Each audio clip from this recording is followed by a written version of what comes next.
Hey friends, if you wish to connect a wireless printer to Windows, then please watch this video. I will guide you through the procedure. Now, before we start with this, here's one important part to this. You will have to switch on the printer and make sure that it is switched on.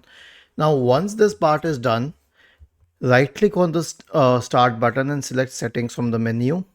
Now, go to the Bluetooth and devices tab on the list on the left hand side and select printers and scanners.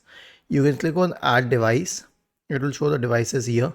Now it shows my device, the Canon G3010 series printer.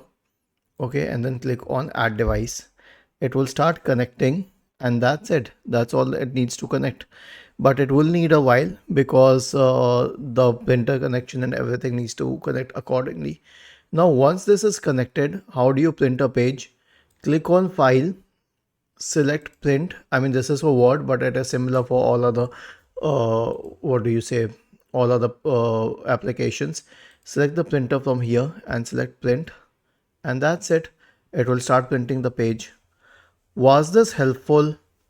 If yes, then please subscribe to the channel. If not, then let us know in the comment section of the video on how we could help you further. Thank you for watching this video and have a nice day.